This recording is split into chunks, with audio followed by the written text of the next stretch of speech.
Gojo grew up in a tiny apartment in the rough part of the city.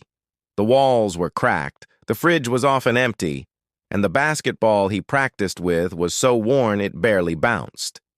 Every day after school, he'd run to the old neighborhood court, a place with bent rims and faded lines, and shoot until the sun went down. At school, Gojo was different from the other kids. He wore the same old sneakers for years, and his clothes were hand-me-downs. Some classmates laughed at him, called him names, and told him he'd never make it anywhere. But Gojo never argued. He just kept working. He studied basketball videos on a second-hand phone, learning every move from legends past and present. He practiced dribbling with his eyes closed, sprinted up hills until his legs burned, and shot hundreds of free throws daily, no matter the weather.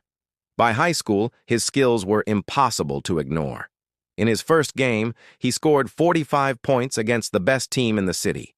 Suddenly, the same kids who laughed at him were now asking for tips. But Gojo stayed humble. He remembered the lonely nights on the cracked court. College scouts came knocking, and soon he was playing for a top university.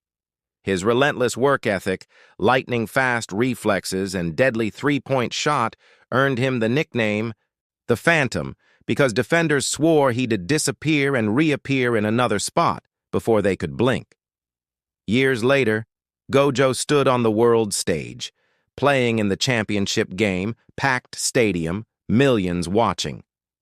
With seconds left and the score tied, he sank a deep three-pointer at the buzzer.